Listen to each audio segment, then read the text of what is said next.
नहीं, गलत तो मैंने कहा ऐसा मैं नहीं कहूंगा, क्योंकि गलत मैंने कहा नहीं, जो है वो कहा, जो रियल फैक्ट है वही मैंने कहा है, तो इसीलिए माफी का कोई संबंध नहीं है इसमें। जो बयान मैंने दिया है वो किसी ग्रंथ के आधार पर दिया है। उन लोगों को भी ये समझना चाहिए कि ऐसे कुछ कुप्रथा है कि जिससे किसी का दिल दुखता है, तो ऐसे बातों को तो छोड़ना चाहिए उन लोगों में भी, और कट्टरता को दूर करना चाहिए। कि आप बांग्लादेश में जो हुआ उन मुसलमानों को बोलो कि आपने हिंदुओं पर अत्याचार उसी समय क्यों किया। महाराष्ट्र में इन दिनों एक संत के बयान पर बवाल हुआ है। उन संत के खिलाफ पूरे महाराष्ट्र में 58 एफआईआर दर्ज किए गए हैं। महंत रामगिरी महाराज, इस वक्त रामगिरी महाराज के साथ हूं मैं, और गोदावरी तट पर गंगागिरी संस्थान में जो मठ है वहां पर ये वास करते हैं। लेकिन जो बयान हुआ था वो नासिक जिले में हुआ था और सिन्नर में ये बयान हुआ था। उसके बाद से महाराष्ट्र में मुस्लिम समुदाय कम से कम उबल पड़ा है और गिरफ्तारी की मांग कर रहा है संत रामगिरी महाराज की। तो उनसे हम बात करते हैं और जानते हैं। महाराज जी, इंडिया टीवी को समय देने के लिए बहुत बहुत धन्यवाद आपका। सबसे पहले ये जानना चाहेंगे कि जो बयान आपने दिया था, क्या अभी भी आप उस पर कायम हैं? क्या आप उसको वापस लेना चाहते हैं? क्योंकि बहुत रोष है, जो मुस्लिम समुदाय है उसमें बहुत रोष है। जो बयान मैंने दिया है वो किसी ग्रंथ के आधार पर दिया है। दूसरी बात यह है, वो इतिहास है। इतिहास कौन कहता है, क्या कहता है, ये बात नहीं है। इतिहास तो कभी बदल नहीं सकता, जो है वो है। तो जो सत्य है उसको उजागर करना है तो हमारा धर्म है, हमारा कार्य है, बस इसके अलावा क्या है। लोग बहुत आक्रोशित हैं, जगह जगह पर लोग भूख हड़ताल में बैठे हैं, पुलिस थानों पर धरना। तो उन्होंने नहीं होना चाहिए, क्योंकि जो बात मैंने कही है, जो सत्य के आधार पर कही है, बात तो बांग्लादेश में जो चल रहा है, आज भी चल रहा है, हिंदुओं पर जो अत्याचार हुए, और उसी पर प्रतिक्रिया में दे रहा था मेरे प्रवचन में। उस पर मैंने वो उदाहरण दिया। तो अब उदाहरण तो हर व्यक्ति देता है, किसी इतिहास में हो, किसी पुराण में हो। तो उस उदाहरण के दौर पर मैंने वो कहा था। अब वो बवाल करना न करना वो उनका विषय है। बात तो यह है कि देश संविधान से चलता है और संविधान से हर व्यक्ति को अपना मत व्यक्त करने का हक होता है। मैंने हक के कारण जो संविधान कहता है उस हिसाब से मैंने मेरा मत व्यक्त किया जी। 58 एफआईआर हुए आपके खिलाफ, 58 एफआईआर हुए। क्या पुलिस ने कोई संपर्क किया है? और अगर आपको लगता है कि आपने इतिहास के बारे में जानकारी दी है, तो इतने एफआईआर क्यों हो गए? नहीं, तो एफआईआर किए हैं तो उन्होंने किए हैं, और आज तक मेरे पास तो कुछ आया नहीं है, इसलिए मैं उसके बारे में कुछ जानता नहीं हूँ, कुछ मुझे पता नहीं। पुलिस ने कोई संपर्क नहीं किया आपसे? अभी कोई संपर्क नहीं। आप कोर्ट जाने का उस विषय में कोई संपर्क नहीं हुआ। उस विषय में कोई संपर्क नहीं हुआ? मतलब आपके खिलाफ मामले दर्ज हो रहे हैं, ये जानकारी पुलिस ने आपको दी? कहीं बाहर से जानकारी मिली हमें कि लोग केस दर्ज कर रहे हैं, लेकिन जब नोटिस आएगी तो उसका जवाब हम कोर्ट में देंगे। कोर्ट में भी ये मामला पहुंचा था, तो कोर्ट ने पुलिस को कहा है, महाराष्ट्र पुलिस को, कि आपका जो बयान है वो सोशल मीडिया से हटाया जाए, साइबर पुलिस की मदद लेके सोशल मीडिया से हटाया जाए उस बयान को। जी, क्या कहेंगे उस पर आप? नहीं, ये बात मुझे भी पता नहीं है। मैंने तो उस समय परिस्थिति के अनुसार वो बयान दिया है जी, और उससे इतना बवाल होगा ये भी बात मेरे दिमाग में थी नहीं। क्यों हुआ ये भी मुझे पता नहीं, लेकिन प्रवचन चल रहा था। प्रवचन में एक प्रसंग में बता रहा था पितामह भीष्म की बात जी। भीष्म प्रयाण के समय पितामह भीष्म ने धर्मराज को राजधर्म बताया जी। उस राजधर्म में भीष्माचार्य ने कहा था, ये राजा का पहला कर्तव्य होता है कि अपने आंखों के सामने कोई अत्याचार अन्याय होता है तो उसको प्रतिकार करना चाहिए, और प्रतिकार करने की क्षमता होते हुए भी कोई राजा प्रतिकार नहीं करता है तो पाप करता है। तो ये विषय पर हम चर्चा कर रहे थे प्रवचन में। उस विषय में बांग्लादेश का विषय आ गया, तो मैंने उस विषय पर प्रकाश डालने का प्रयास किया कि बांग्लादेश में जो हो रहा है, हिंदुओं पर अत्याचार हो रहा है और महिलाओं को रेप हो रहे हैं जी। कितने महिलाओं पर रेप हो रहे हैं, तो ये लोगों को कहां से प्रेरणा मिलती है? बात यह धर्म की नहीं, बात अराजकता की है जी। जो अराजकता हो रही है। तो उस अराजकता के कारण मैंने, मेरे दिल में जो आया वो उस समय मैंने कह दिया और वो प्रवचन चल रहा था और सामने तो 1 लाख लोग बैठे थे जी। तो उसमें ऐसा कुछ विवादास्पद मैंने कहा ऐसा मुझे नहीं लगता है, लेकिन जिनको लगता है तो अब उनके बारे में हम क्या कह सकते हैं। वही वो कह रहे हैं कि अराजकता को आपने इस्लाम धर्म से जोड़ दिया। अराजक की वो स्थिति दिख रहा है ना, अभी बांग्लादेश में कौन कर रहे हैं हिंदुओं पर अत्याचार? जो दिख रहा है वो क्या है और जो इतिहास है वो कहां है? उसमें अपनी ओर से तो मैंने कुछ नहीं कहा। आपको लगता है कि ये जो आपका, आपने तो नासिक में कहा, एक सिन्नर छोटी सी जगह पे कहा, हाँ। अब ये पहले पूरे महाराष्ट्र में फैला, फिर पूरे देश में फैला, अब तो देश विदेश हर जगह पे ये लोगों के पास ये वीडियो पहुंच गया। आपको लगता है कि इसके पीछे कोई ना कोई साजिश है, जानबूझ के ये कर रहा है? हो सकता है, क्योंकि इतना तो हमने कुछ कहा नहीं है, फिर भी उनका बवाल जो मच रहा है उसके कारण आगे पीछे कुछ भी हो सकता है। हमें उससे कोई मतलब नहीं, हमारा कार्य धर्म का कार्य है और हमारा कार्य करते रहते हैं। हम किसी के धर्म के विरोध में आज तक कुछ बोले ही नहीं है, और ये भी बात हमने किसी धर्म के विरोध में नहीं कही है, हमने अराजकता के विरोध में कही है। और किसी को किसी से प्रेरणा मिलती है वो अराजकता फैलाने की, तो वो बात तो इतिहास में लिखी हुई है। उनका कहना है कि नबी उनके जानों से भी प्यारे हैं, उनके खिलाफ वो कुछ भी बात बर्दाश्त नहीं करते। जो बात आपने कही, ऐसी बातें पिछले 2-3 सालों में बहुत लोगों ने कही है और बहुत देश में बवाल हुआ।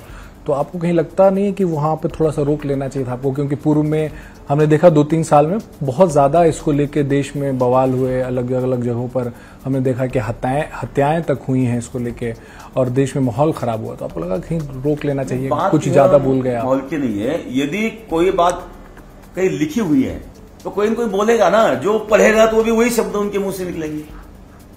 वो बात तो मौलाना लोगों ने भी कही है, जो हमने कही है वो बात मौलाना लोगों ने कही है। बात अब जैसे रामायण है, महाभारत है, ये जो पौराणिक ऐतिहासिक ग्रंथ है, कोई पढ़ेगा तो राम ने क्या किया है, कृष्ण ने क्या किया है और किसी ने क्या किया है, वो तो किसी भी धर्म का हो, वो तो पढ़ेगा तो वो शब्द सामने आएंगे। वैसे कहीं कुछ लिखा हुआ है तो कोई भी पढ़ेगा, आज हमने कहा है कल और भी कोई कह सकता है, जो लिखा है उसमें क्या कह सकते हैं। आपको उस वक्त अंदाजा नहीं रहा होगा कि ये बात इतनी हाथ से बाहर? हमारे दिमाग में वो विचार था ही नहीं, हम तो प्रवचन कर रहे थे और प्रवचन में एक उदाहरण हमने दिया था जी, इसके अलावा कुछ नहीं था। आपको अब लगता है कि ज्यादा हो गया कुछ?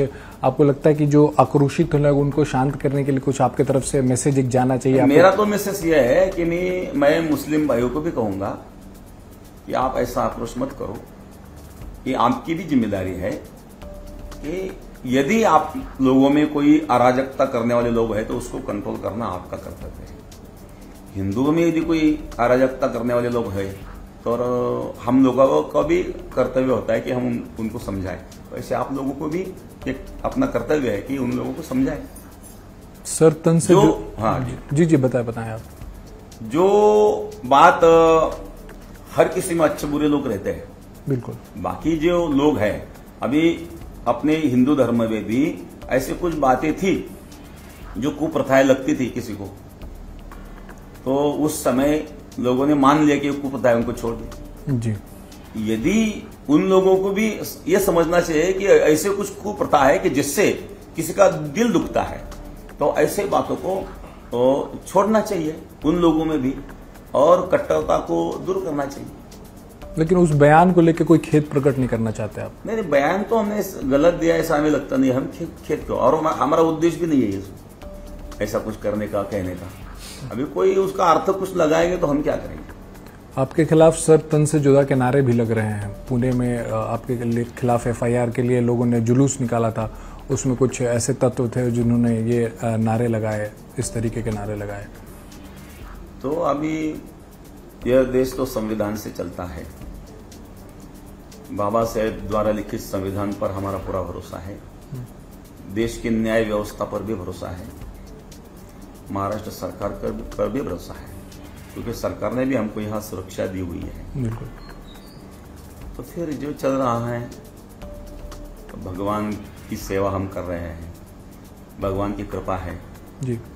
और जनता को, समाज को जागरूक करना, ये हमारा कर्तव्य समझते हैं। तो जो हम कर रहे हैं, अभी क्या होगा और क्या नहीं होगा ये अपने हाथ में नहीं है। इस तरह के नारे लग रहे हैं, सर तन से जुदा, क्या ऐसे लोगों को क्या कहेंगे आप इस तरीके का? नहीं लगाना चाहिए, मैं तो ये कहूंगा नहीं लगाना चाहिए। और जो जिम्मेदार उन लोगों में लोग हैं, उन्होंने उनको समझाना चाहिए। एक अलग पर्सपेक्टिव भी इसमें कई नेता जो हैं दूसरे राजनीतिक दलों के कह रहे हैं कि चुनाव आ रहा है, इसलिए जानबूझ के किसी पार्टी के बहकावे में आप इस तरीके की बातें कर रहे हैं। इसमें कोई सच्चाई है क्या?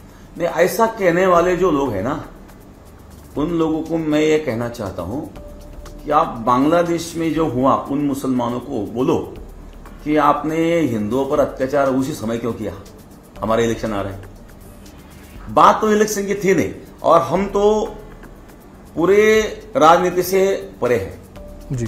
आज तक हमारा इतिहास में ऐसा कोई भी बात हमने कही नहीं है किसी राजनीतिक दल को सपोर्ट के हिसाब से जी। क्योंकि हमारे पास कांग्रेस के भी लोग आते हैं, राष्ट्रवादी के लोग आते हैं, सेना के लोग आते हैं, भारतीय जनता पक्ष के लोग आते हैं, सामाजिक कार्य करने वाले लोग आते हैं, और आध्यात्मिक कार्य करने वाले लोग आते हैं। तो ये बात तो है नहीं, क्योंकि भक्तों तो हमारे सभी पक्ष के हैं जी। और आज तक हमने किसी पक्ष की बाजू तो हमने कुछ ली नहीं है। मैं तो बार बार ये कहता हूं कि ये जो बात निकली है वो उसी से निकली है, बांग्लादेश से जो हुआ है उससे बात निकली है, उसका इलेक्शन से कोई संबंध नहीं है।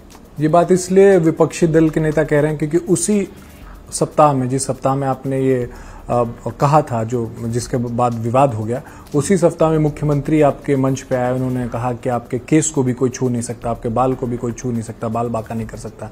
इसलिए बातें जो है कही जा रही हैं कि कहीं किसी राजनीतिक पार्टी के बहकावे में आके तो आपने ये बातें नहीं कही।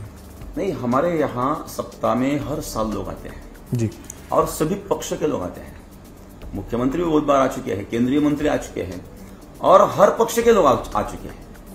इसके यह अर्थ नहीं होता है। और वो मुख्यमंत्री आए हैं तो अच्छी बात है, अच्छे काम के लिए कोई सपोर्ट कर रहा है तो मैं तो उनको शुक्र अदा करता हूँ। मुख्यमंत्री हो, कोई भी हो, और भी कोई यहाँ होता और वो यदि ऐसी बात कहता तो हम उनका भी शुक्रिया अदा करते। नीतीश राणे ने जिस तरीके से आपके समर्थन में रैली निकाली और उसके बाद जो मंच से बयान दिया, घुस के मारने की बात कही कि मस्जिदों में घुस के मारेंगे अगर रामगिरी महाराज के बारे में कुछ भी बोला, तो उस बयान को कैसे देखते हैं? उसके बाद भी एक माहौल और खराब हुआ है। अब लोगों की भावनाएं हैं और भावनाएं लोग व्यक्त कर रहे हैं, उससे मेरा तो कोई मतलब नहीं है। मैं तो हमारे कार्यक्रम में जा रहा हूँ, कार्यक्रम चल रहा है। यहाँ की कथा प्रवचन की परंपरा रही है। गंगागिरी महाराज ने जो यहाँ परंपरा शुरू की, 200 साल की यह परंपरा है, और इस स्थान से 1000-1200 गांव जुड़े हुए हैं, और साल में उन गांवों तक हमें पहुंचना होता है, और इसलिए पूरा साल हमारा व्यस्त रहता है, और उस व्यस्तता में आज भी हम हैं, और वो कार्यक्रम हमारे चल रहे हैं। इसलिए किसी बात पर हम ध्यान नहीं दे रहे हैं। बाकी यह है कि कानून के हिसाब से जो होगा तो उनके लिए अब हम भी कुछ वकील लगाएंगे और वो बातचीत चलती रहेगी, और जो कानून कहेगा वो तो हमें कबूल ही मानने हैं, क्योंकि देश कानून से चलता है जी। बाबा साहब पर मेरा भी भरोसा है, जिन्होंने कानून लिखा है, और कानून का अमल होना चाहिए। उन लोगों ने भी कानून का ही अमल करना चाहिए जी। तो नीतीश, जब कानून की बात करें तो नीतीश राणे विधायक हैं, सरकार उनकी पार्टी की है, वो जब इस तरीके का बयान करते हैं, आपके समर्थन में आए और इस तरीके का बयान वो दे के गए, उसके बारे में आपकी राय क्या है? क्या कहते हैं कि ऐसे बयान दिए जाने चाहिए? नहीं, ऐसे बयान की कोई आवश्यकता नहीं है, लेकिन दिया है तो उनको प्रश्न उनको पूछना चाहिए, हमारा उससे कोई संबंध नहीं। ऐसे बयान का समर्थन करते हैं आप? नहीं, ऐसे बयान का समर्थन नहीं। अभी AIMIM जो है वो आपके बयान को लेके काफी आक्रोशित है और काफी वो कह रहे हैं कि प्रदर्शन करेंगे, विरोध प्रदर्शन चल भी रहा है, और कह रहे हैं कि 5 दिनों में अगर आपकी गिरफ्तारी नहीं हुई तो पूरे मुस्लिम समाज जो है वो मुंबई की तरफ कूच करेगा और सबको आह्वान किया है जो MIM के महाराष्ट्र के प्रमुख हैं कि सब लोग अपने अपने गाड़ी और इसका इंतजाम कीजिए, हम मुंबई की तरफ कूच करेंगे 5 दिनों के अंदर अगर आपकी गिरफ्तारी नहीं होती है तो।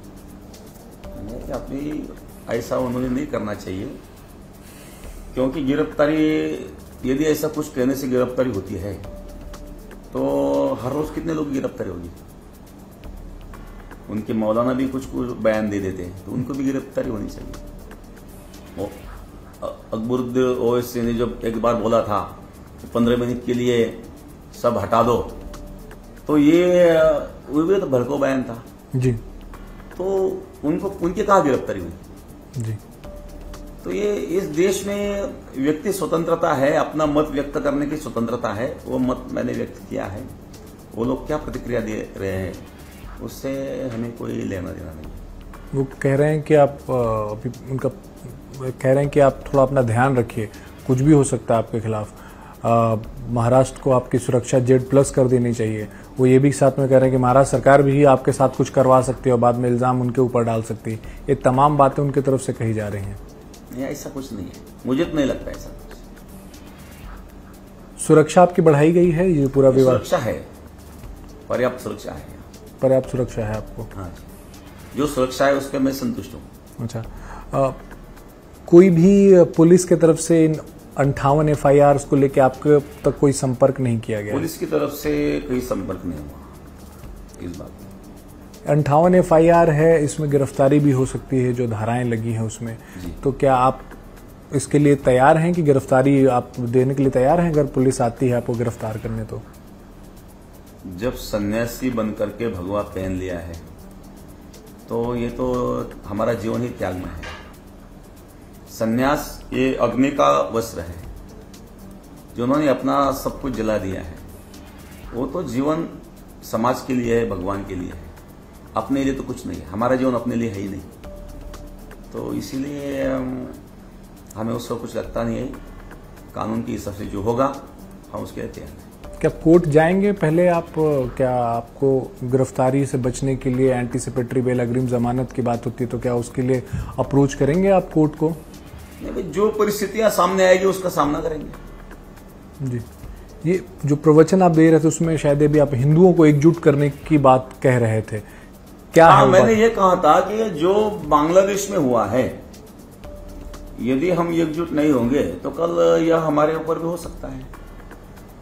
हम तो उसी पर बात करते हैं। भीष्माचार्य की जो बात कही थी, भीष्माचार्य ने जो कहा था धर्मराज को कि अन्याय को प्रतिकार करने की क्षमता होते हुए भी कोई राजा यदि प्रतिकार नहीं करता है तो बात करता है।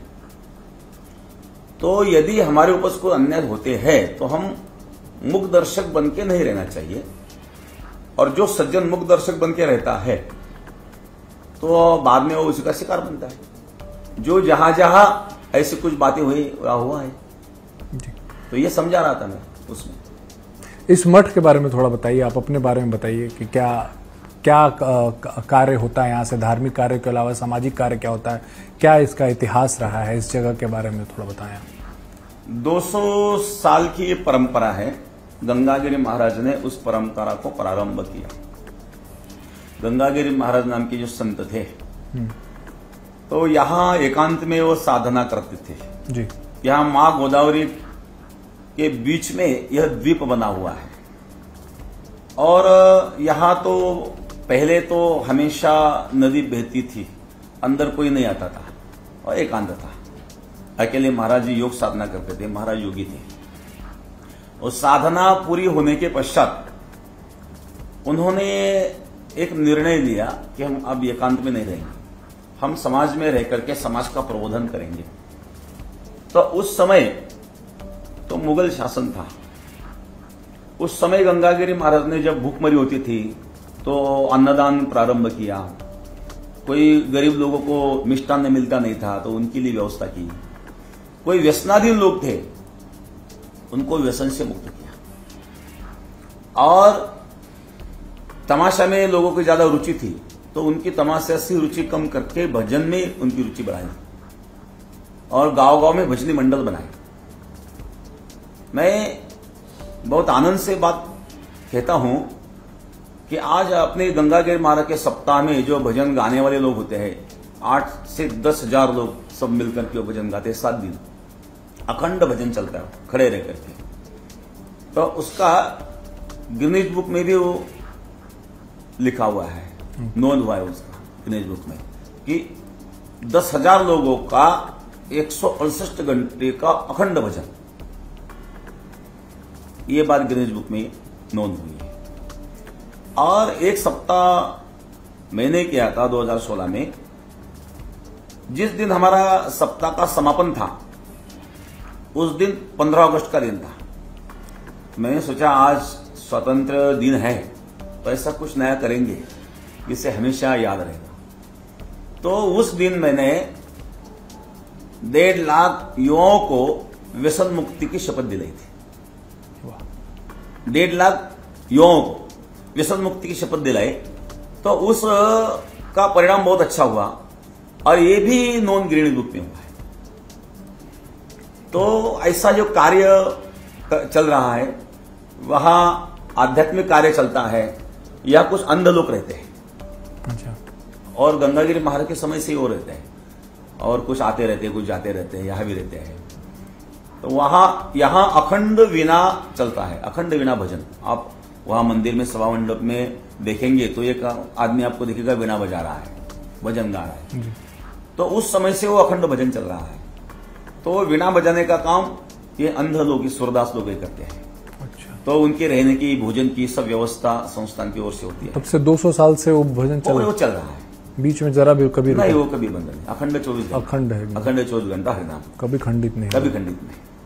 ये बात है। दूसरी बात यह है, अभी यहाँ 100 लड़के पढ़ते हैं, स्कूल में भी जाते हैं। यहाँ से बस है अपनी संस्थान की, बस से वो स्कूल में जाते हैं और यहाँ उनको आध्यात्मिक ज्ञान भी दिया जाता है, संस्कृत का ज्ञान दिया जाता है।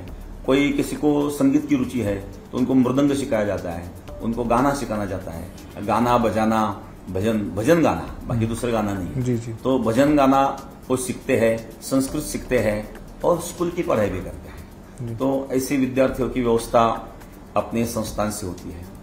यहाँ गौशाला भी है, 125 गौ माताएं हैं, देसी गौ हैं।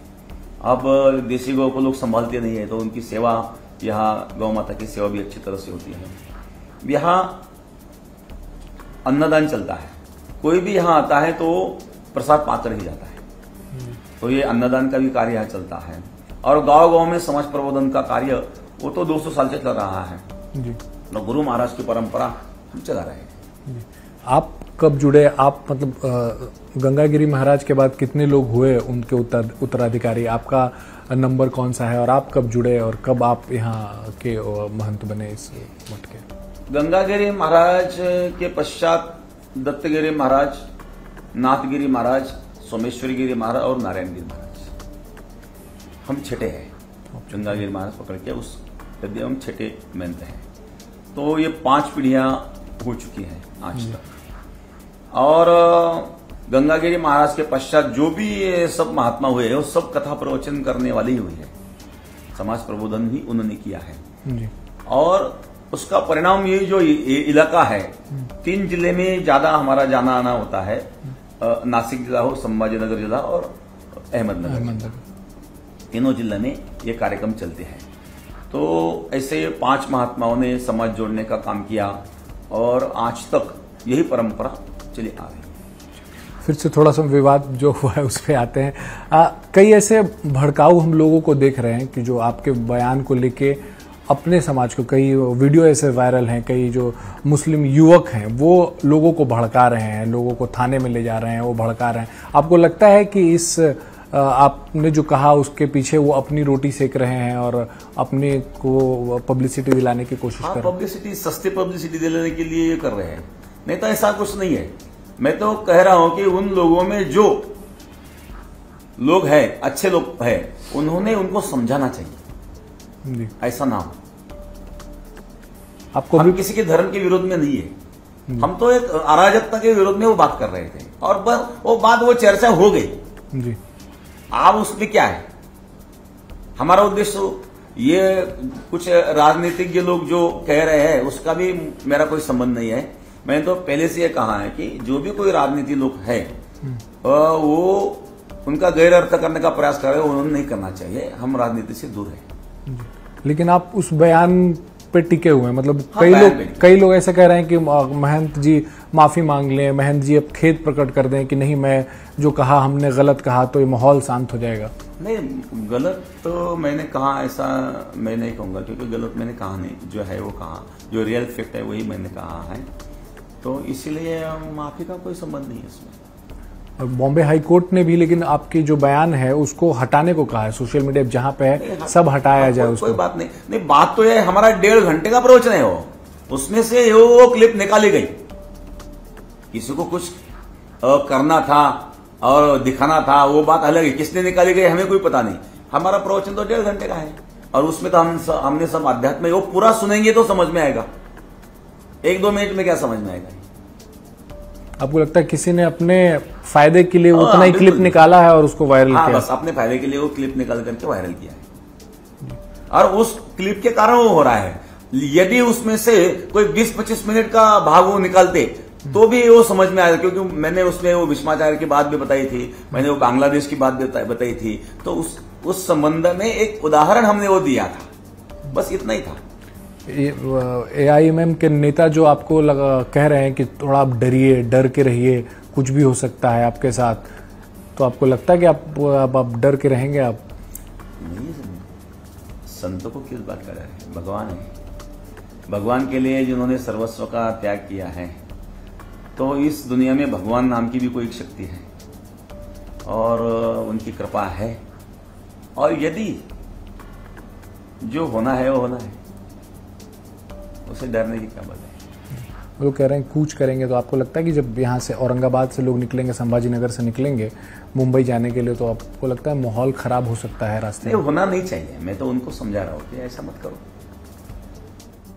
चलिए, बहुत बहुत शुक्रिया रामगिरी महाराज। तो रामगिरी महाराज थे जो बता रहे थे कि इन्होंने जो कहा है बकौल इनके वो इतिहास में दर्ज है, और इन्हें नहीं लगता कि इन्होंने कुछ गलत कहा है, और माफी का सवाल तो बिल्कुल ही नहीं उठता। और इन्होंने उस रोज 1.5 घंटे का भाषण दिया था, 1.5 घंटे का प्रवचन दिया था, उसमें से महज वो छोटी क्लिप निकालकर जानबूझकर वायरल की गई है। किसी को अपना मत साधना था, किसी के अपने फायदे थे उसमें, इस वजह से वो क्लिप वायरल की गई और उसके बाद इसमें विवाद पैदा किया गया। वहीं राजनीतिज्ञों से भी इनका कोई लेना देना नहीं है, साथ ही मुस्लिम समाज से भी, या जो लोग भी इस बयान को लेकर आक्रोशित हैं, उनसे इनकी यही इल्तिजा है, यही गुजारिश है कि शांत रहें और कानून को अपना काम करने दें। हालांकि अभी तक पुलिस ने इनसे कोई संपर्क नहीं किया है। 58 FIR पूरे महाराष्ट्र में इनके खिलाफ दर्ज हुए हैं। धार्मिक भावनाएं भड़काने का मामला अलग अलग पुलिस थानों में महाराष्ट्र के दर्ज हुए हैं, लेकिन हालांकि अभी तक पुलिस ने कोई संपर्क नहीं किया है, कोई नोटिस या इनसे कोई पूछताछ अभी तक नहीं की गई है। लेकिन विवाद होने के बाद महाराष्ट्र सरकार ने इनकी सुरक्षा बढ़ा दी है। कैमरामैन सागर खाड़े के साथ राजेश कुमार, इंडिया टीवी, सरला बेट।